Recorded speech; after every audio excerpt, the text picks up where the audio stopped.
Eita, galera, que nós chegamos já aqui na nossa aula de número 46. Vocês sabem o que isso significa, né? Que aula conteúdo dessa nossa unidade 3, assim como aula conteúdo de todo o nosso ano letivo do primeiro ano, esta é a nossa última, né? Então, o conteúdo de hoje ele é um conteúdo complementar com relação ao que vocês conheceram na aula de número 45 com o professor Almeida, onde a gente falou um pouco, né, fez uma introdução sobre o estudo dos gases. A gente já tinha visto um pouquinho lá na aula 44, quando a gente viu que um mol de qualquer gás ocupa um volume igual a 22,4 litros, não foi? Daí, na aula 45, a gente falou um pouco sobre o comportamento dos gases, a gente conheceu algumas das variáveis fundamentais para a gente estudar os gases, que é a temperatura, a pressão e o volume, não foi isso? E você pode ter certeza que na aula de hoje nós vamos dar continuidade ao estudo dessas três variáveis. E o que é importante para você entender quando nós estamos falando do estudo dos gases? É que nós vamos estar observando essas variáveis sempre que uma delas for constante. Porque se todas as três variarem ao mesmo tempo, a gente nunca vai conseguir compreender ao certo o comportamento desses gases.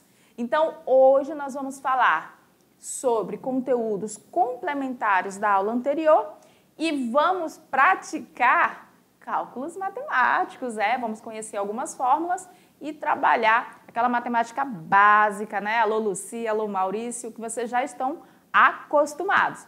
Vamos lá para a gente conhecer o conteúdo dessa aula de número 46.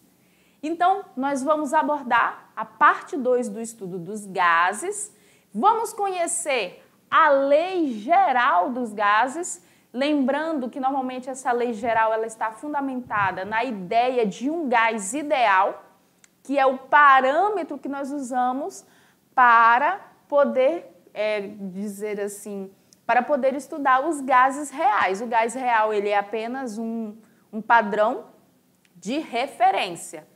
Depois que a gente falar sobre a lei geral dos gases, nós vamos conhecer as transformações.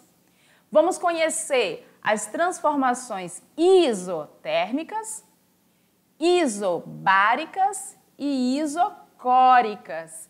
E aí você vai entender que a partir da lei geral dos gases, a gente pode trabalhar essas três transformações e realizar cálculos matemáticos para encontrar, ora, a temperatura, ora, a pressão, ora, o volume, né, para esses gases. Então, vamos lá. Lei geral dos gases. As variáveis do estado gasoso são características que descrevem o estado de um gás em um sistema. Quem são essas variáveis? Vocês lembram, né? Pressão, volume e a temperatura. Então, a lei dos gases, ela vai relacionar essas três variáveis e descrever o comportamento dos gases ideais. Então, para os gases ideais, esta é a fórmula matemática que a gente usa. Pressão inicial vezes volume inicial dividido por temperatura inicial, que vai ser igual a pressão final vezes o volume final dividido pela temperatura final. Então, eu tenho que conhecer algumas dessas variáveis obrigatoriamente para realizar o meu cálculo. Senão, eu não consigo fazer cálculo algum. Como nós estamos falando dessa lei aqui para os gases ideais, a partir desta fórmula, a gente consegue montar variações dela para aplicar esta equação nos gases reais. Então, a gente tem aqui a aplicabilidade da equação. Quando que a gente vai aplicar? Essa equação se aplica a substâncias que são no estado gasoso, cuja quantidade permaneça inalterada. Eu não vou trabalhar no início com uma quantidade de gás e determinar a temperatura final dela se a quantidade variar. Eu tenho que ter a mesma quantidade para analisar o comportamento daquela massa de gás. Se a minha massa de gás vai variar durante o meu processo, eu não posso aplicar a essa equação. Por quê? Porque o produto inicial e o produto final, eles estão com massas diferentes. Então, o comportamento vai variar muito. Eu também aplico com pressão na mesma unidade em ambos os membros, com volume na mesma unidade em ambos os membros e com a temperatura sempre na escala Kelvin, obrigatoriamente. Então, a partir da nossa equação geral, a gente vai poder montar equações variáveis dela. Por quê?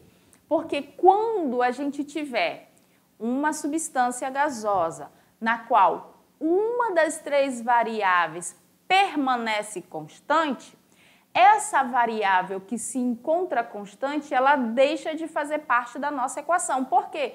Porque o valor inicial dela vai ser igual ao valor final. Então, aqui, a partir da minha equação principal dos gases ideais, eu posso determinar as variáveis para ela de acordo com o tipo de variável que vai ficar estável. Então, vamos lá, ó. A equação original é essa daqui, equação dos gases ideais. Quando a temperatura for constante, aonde eu tenho temperatura inicial e temperatura final na minha equação, eu não vou trabalhar. Por quê? Porque esse valor ele vai ficar inalterado durante o meu processo. Então, eu não trabalho temperatura. Vai ficar como? A fórmula para situações em que o gás se encontra em temperatura constante. Eu vou ter pressão inicial vezes volume inicial igual a pressão final vezes volume final. Sempre que a gente estiver trabalhando com temperatura constante, a equação que nós vamos trabalhar é essa daqui. Quando o volume for constante, partindo da minha equação dos gases ideais, eu retiro a minha variável volume. Então, vai ficar como? Pressão inicial dividido por temperatura inicial igual a pressão final dividido por temperatura final.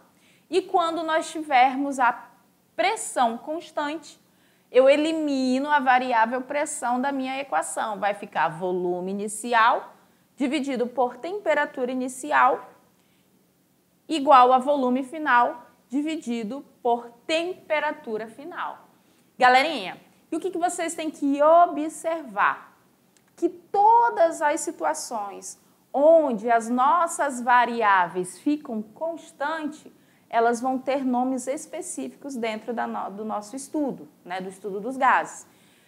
Por exemplo, quando a gente trabalha com temperatura constante, quem vai variar? Só pressão e volume. Então, eu tenho um nome para a situação onde a minha reação, a minha transformação vai acontecer. Quando for pressão, também vou ter um nome. Quando for volume, também tem um nome. Então, as transformações, elas vão ser 3. Uma para cada variável que existe do gás. Vamos lá para a gente conhecer essas transformações? Vamos lá no slide.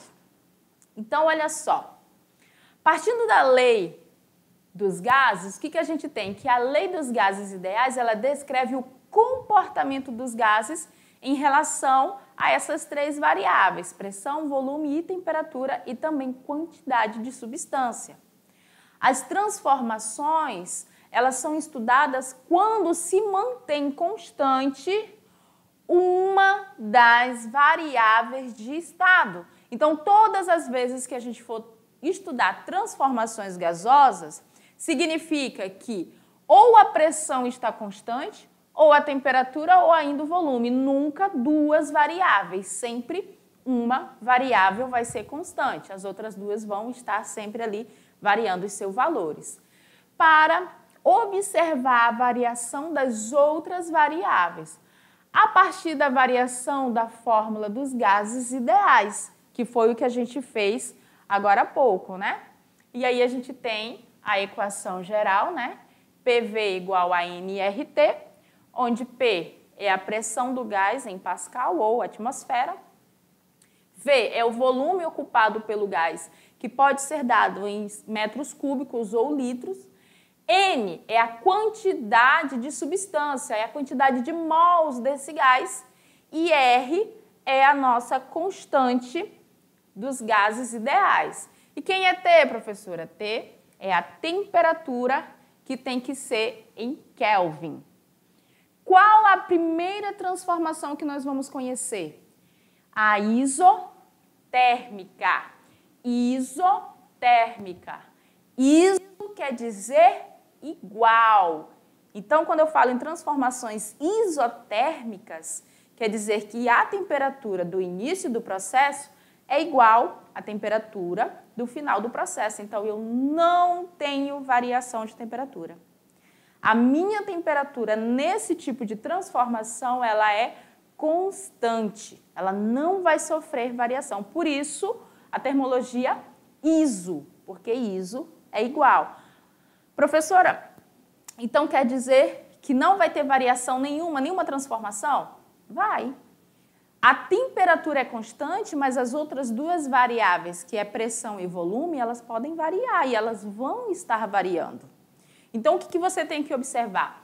Que nessas situações aqui, o enunciado, ele vai te dizer se existe uma mudança de temperatura ou não, que no caso, quando não há, significa que é isotérmico, e ele vai te dar as informações de pelo menos volume inicial, volume final e pressão inicial e te propor para calcular a pressão final, ou pressão final e pressão inicial com o volume inicial e te propor para você calcular o volume final. Então, sempre vai ter ali a minha variável que vai estar constante, que nesse caso é a temperatura, mas as outras duas, elas vão estar com valores diferentes, ou seja, elas vão estar, de fato, variando, e o problema vai pedir para tu lá calcular ou determinar um desses valores.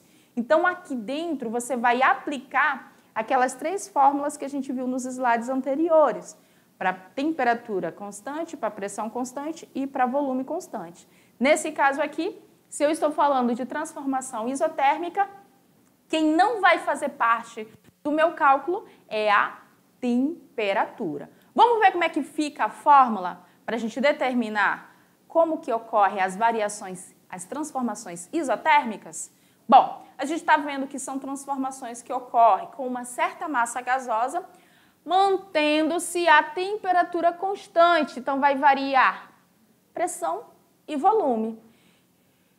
Nesse caso aqui, a gente vai estar trabalhando a lei de Boyle, né? O Boyle, ele diz lá que para dada massa de gás, a temperatura constante, olha só, o volume ocupado do gás é inversamente proporcional à pressão exercida.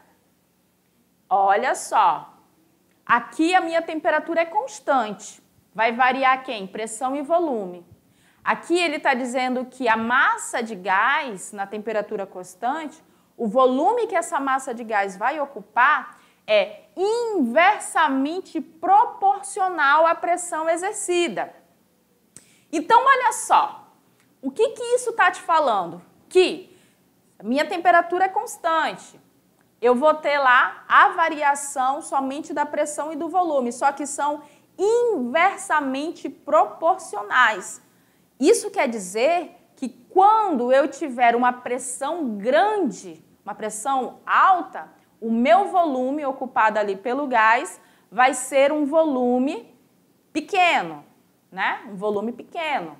Se eu estou dizendo que o volume final de uma transformação isotérmica aumentou, meu volume aumentou, a pressão vai ter aumentado ou diminuído? São inversamente proporcional. Então, a minha pressão final vai ter diminuído. Então, sempre vai ser assim. Se a pressão aumenta, volume diminui. Se a pressão diminui, volume aumenta. Todas as vezes que for trabalhado transformações isotérmicas, esse tem que ser o raciocínio de vocês. Eu sei que vai variar pressão e volume, só que se eu sei que é inversamente proporcional, e o problema me diz que a pressão aumentou, a pressão 2 digamos, a pressão inicial é 10 atm, a pressão final é 15 atm, eu sei que o meu volume final vai ser menor que o inicial. Por quê? Porque a pressão aumentou. São inversamente proporcional. Se a pressão aumentou, o meu volume vai diminuir na mesma proporção.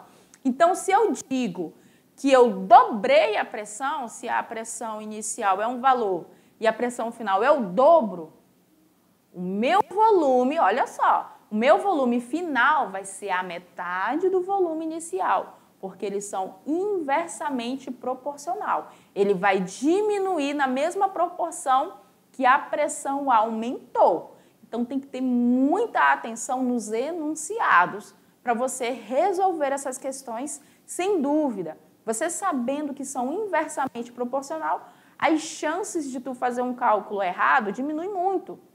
Porque se você viu que a tua pressão aumentou, tu fez o cálculo e viu lá que o volume final está maior que o inicial, você, tem alguma coisa errada, porque se a minha pressão aumenta, o meu volume diminui.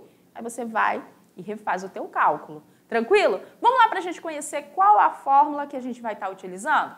Então, como eu vou ter pressão inicial diferente de pressão final, volume inicial diferente de volume final, a única coisa que eu vou ter constante vai ser a temperatura. Então, a minha fórmula aqui para as transformações isotérmicas vai ser pressão inicial vezes volume inicial igual a pressão final vezes o volume final. Isso porque, olha só aqui o esquema, quanto menor for o volume, significa dizer que eu tenho um maior número de colisões das moléculas com as paredes do recipiente. Assim, a diminuição do volume acarreta no aumento da pressão do gás, como a gente consegue observar aqui, Observe que essa pressão desse cilindro aqui é maior que a pressão do segundo cilindro, que, por sua vez, é menor que a pressão do terceiro. O que acontece com o volume? À medida com que eu aumento a pressão, o meu volume diminui. E se eu estou diminuindo o volume de um gás, eu estou fazendo com que as moléculas desse gás se movimentem e tenham uma maior quantidade de choques com a parede do recipiente.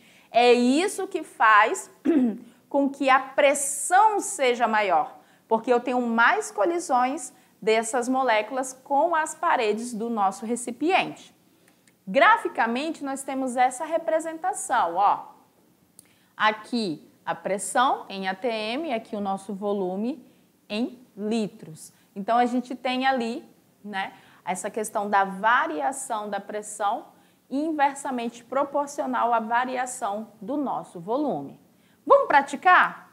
Vamos aqui no nosso aprender fazendo. Olha esse exemplo aqui. E olha o raciocínio, 15 litros de uma determinada massa gasosa encontram-se a uma pressão de 8 atm e temperatura de 30 graus Celsius. Ao sofrer uma expansão isotérmica, vamos aqui comigo rapidinho para a gente interpretar essa leitura. Expansão isotérmica. O isotérmico já está te falando que é uma transformação que a temperatura é constante. Então, os 30 graus não vão variar. Expansão isotérmica, eu estou falando que o meu volume está diminuindo ou que o meu volume está aumentando? Expansão, volume, aumentou. Então, quando ele está falando que ele sofre uma expansão isotérmica, ele está dizendo que o meu volume inicial, que era 15 litros, lá no final ele vai estar maior, Eu tenho um aumento do meu volume, expansão. E o isotérmico significa que isso vai ocorrer em temperatura constante, tranquilo? Então, vamos continuar na leitura do enunciado para a gente resolver esse exemplo. Seu volume passa a 20 litros. qual será a nova pressão do gás? Então, vamos lá. Primeiro ponto. Se o meu volume aumentou, ora, 15 foi para 20 litros, eu já tenho que ter na mente que a minha pressão vai diminuir. Elas são inversamente proporcional. Quais são os dados que o meu problema deu? Ele me deu o volume inicial, 15 litros, o volume final, 20 litros, né? Ele me deu a pressão inicial, 8 atms, e quer que você determine qual vai ser a pressão final. A temperatura, se a gente fosse trabalhar, ela é de 303 Kelvin. Porém, como é constante, ela não entra no nosso cálculo. Qual vai ser a fórmula? P1 vezes V1 igual a P2 vezes V2. Quem é P1? É 8, não é? P não é pressão? Quem é a pressão? 8 atm. Quem é V1? 15 litros. Quem é P2? Não sei, mas eu sei quem é V2, que é 20 litros. Agora eu vou resolver matematicamente. 8 vezes 15, né? Que vai dar 120, e P2 vezes 20. Como o 20 está multiplicando, eu posso passar ele para o outro lado dividindo, porque eu quero saber o valor de P2, então eu tenho que colocar ele em evidência. Então, pressão 2 vai ser igual a 120 dividido por 20. E a minha pressão final é de 6 atm. Observe que a pressão inicial era maior e a pressão final é menor. Então, faz com que o nosso cálculo, nosso raciocínio está certo, porque houve uma expansão. Então, se o meu volume aumentou, a minha pressão diminuiu. Transformações isobáricas. E aqui, gente, sempre que eu tiver uma transformação isobárica, eu estou dizendo que a minha pressão é constante. São as transformações que ocorrem em uma certa massa gasosa, mantendo-se a pressão constante, e vai variar quem, então? Temperatura e volume. Para as transformações isobáricas, nós obedecemos a primeira lei de Gay-Lussac, que ele diz que para uma dada massa de gás, a pressão constante, o volume ocupado pelo gás é diretamente proporcional à temperatura absoluta. Diretamente proporcional. O que isso quer dizer, galera? Que se a minha temperatura aumentar, o meu volume vai aumentar também. Diretamente proporcional, eu estou dizendo que numa determinada transformação, onde a nossa pressão é constante, a pressão não vai variar. Se eu aumento a temperatura, eu também vou aumentar o volume. Se eu diminuo a temperatura, eu também vou diminuir o volume. Nesse caso aqui, a pressão vai permanecer constante. Eu vou ter variação de temperatura e variação de volume apenas. Então, se a nossa pressão vai ser constante, qual vai ser a fórmula que nós vamos estar utilizando? Vamos lá no slide. Olha só. Eu já sei que a pressão, ela é constante, então eu vou ter variação de volume e de temperatura. Então, nesse caso, a fórmula matemática que nós vamos estar utilizando vai ser V1 sobre T1 igual a V2 sobre T2. Por quê? Porque a pressão aqui não vai participar do nosso cálculo. Graficamente, nós temos ali a variação do volume do gás em prol da variação de temperatura, sendo que essa temperatura ela sempre tem que estar em Kelvin. Como é que a gente interpreta essa transformação na questão microscópica, lá na questão das moléculas, né? Primeiro ponto, sempre, gente, que nós temos um aumento de temperatura, nós temos também um aumento da velocidade das moléculas. Quando a gente aquece uma substância, nós aumentamos a vibração, né? A gente fala, né? A vibração das moléculas que estão compondo essa nossa substância. E essa vibração, né, ela vai aumentar, vai fazer com que elas fiquem mais distantes umas das outras. Esse é o mesmo raciocínio que a gente utiliza lá nas transformações do estado da matéria, lá nas mudanças de fase. Quando a gente tem uma substância na fase sólida, as suas moléculas, os seus átomos, estão bem próximos uns dos outros, quase sem vibração. Quando eu aumento a temperatura, elas começam a vibrar, né, a ter movimento e a se distanciar. E aí elas vão se distanciando tanto que tem a mudança de fase, sai do sólido, vai para o líquido. Se eu continuar aquecendo essa substância, elas vão continuar vibrando com maior intensidade ao ponto que elas se desprendem. Quando elas se desprendem, elas saem da fase líquida e vão para a fase gasosa, a fase vapor. Então, se eu aumento a temperatura de uma substância, eu vou aumentar o volume porque eu aumento a vibração entre os átomos, entre as moléculas que compõem essa substância. E essa vibração vai fazer com que elas fiquem um pouco mais distantes umas das outras. E é por isso que eu tenho um aumento do volume. Tranquilo? Então, vamos continuar lá falando sobre as nossas transformações isobáricas. Então, assim, a gente pode dizer que ao aquecer uma amostra gasosa, nós temos um aumento da violência das colisões das moléculas contra as paredes internas do recipiente. E ela é compensada pela diminuição da frequência com que essas colisões ocorrem, devido ao aumento da distância percorrida por essas moléculas.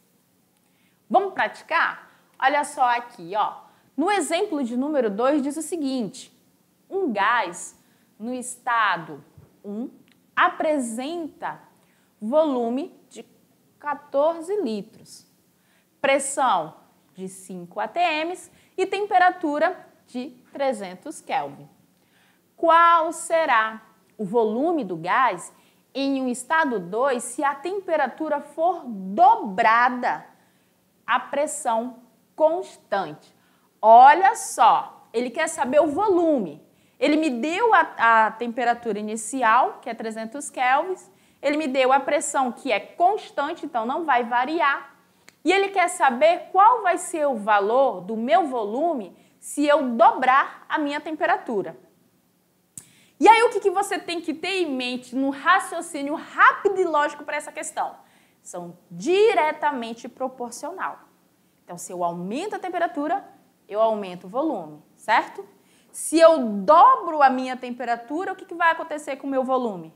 Ele vai dobrar também.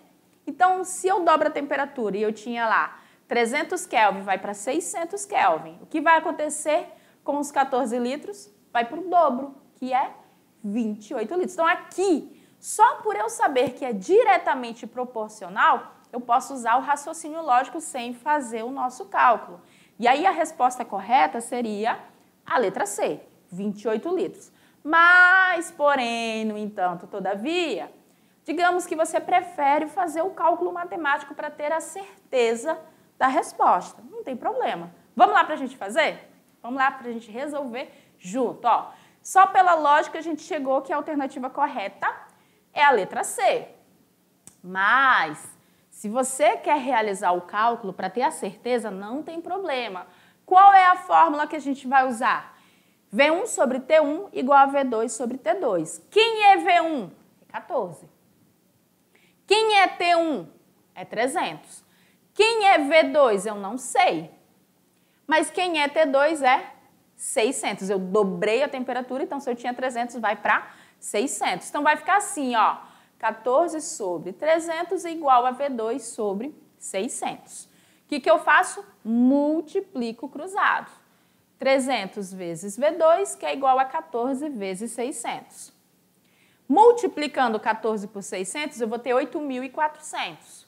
O meu 300, que está multiplicando a variável, eu vou passar ele para o outro lado da igualdade, porque eu tenho que colocar o V2 em evidência. Letra para um lado, número para o outro. Então, se ele está multiplicando, ele vai passar dividindo. Eu inverto a operação. Então, vai ficar 8.400 dividido para 300. Fazendo o cálculo, você vai encontrar que o volume final, o volume 2, é igual a 28 litros. Né? Pela lógica, a gente já tinha chego nesse resultado, mas a matemática ajuda a gente a comprovar o nosso raciocínio. E para fechar as transformações, nós temos as transformações isocóricas ou isovolumétricas, ou seja, o volume inicial vai ser igual ao volume final, o volume vai ser constante. Então, são transformações que ocorrem em uma certa massa gasosa, mantendo-se o volume constante. E vai variar quem? Temperatura e pressão. Aqui a gente aplica a segunda lei de Gay-Lussac, que diz que uma dada massa de gás, a volume constante, a pressão exercida pelo gás é diretamente proporcional à temperatura absoluta. A pressão exercida pelo gás é diretamente proporcional à temperatura absoluta. Então, a gente tem aqui que quem vai variar vai ser pressão e temperatura, e o nosso volume vai permanecer constante. Por isso que a fórmula matemática vai ser P1 sobre T1 igual a P2 sobre T2. E graficamente a gente vai ter a variação da pressão em relação à temperatura.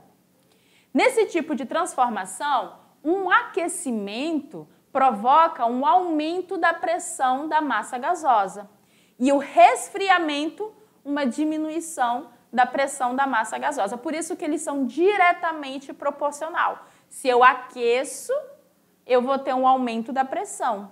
Se eu resfrio, eu vou ter uma diminuição da pressão. Mais do que isso, o gráfico mostra que a variação da pressão em função da temperatura é linear, ou seja, o gráfico é uma linha reta. Quanto maior for o aquecimento, maior será a energia introduzida na amostra de gás e, em consequência, maior vai ser a velocidade das nossas moléculas.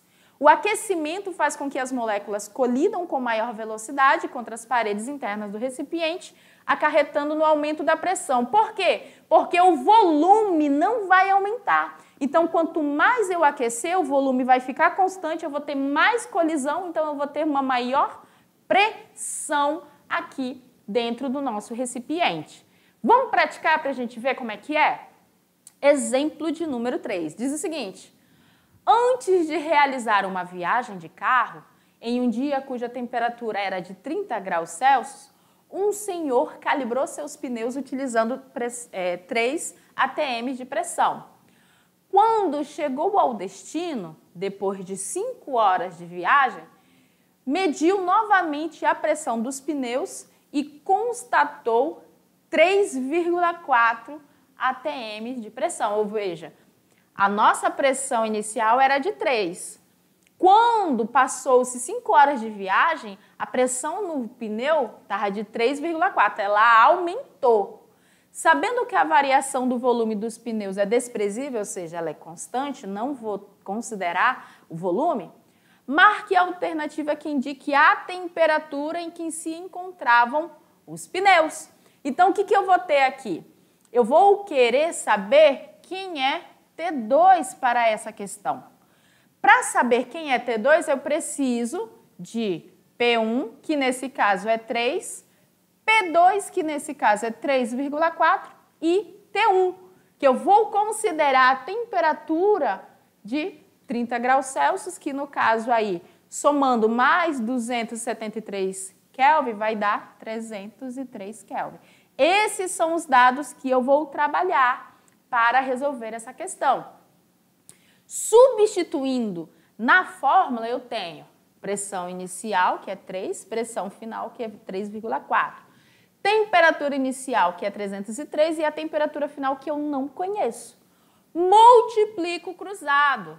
3 vezes T2, que vai dar 3T2, igual a 4,3 vezes 303. Multiplicando 4,3 vezes 303, eu vou ter 1030,2. Como eu quero saber o valor de T2, eu coloco ele em evidência, letra para um lado, número para o outro. Então, o meu 3 que está multiplicando vai passar dividindo. E eu vou encontrar uma temperatura de 343,4 Kelvin. Se a minha pressão aumentou, a minha temperatura também vai aumentar quando o nosso volume é constante. Se a questão pedir para você der a resposta em graus Celsius, o que você vai fazer? Você vai pegar a tua resposta que tu achou em Kelvin e vai subtrair dela 273, que aí você vai ter a temperatura final dos pneus igual a 70,4 graus Celsius. Então, observando aqui a questão, o enunciado da questão, o que você tem que sempre ter em mente? Que quando nós estivermos falando de uma transformação onde o nosso volume é constante, sempre que houver um aumento na temperatura, eu tenho um aumento na pressão. Se eu tiver um aumento na pressão, eu também vou ter um aumento na temperatura.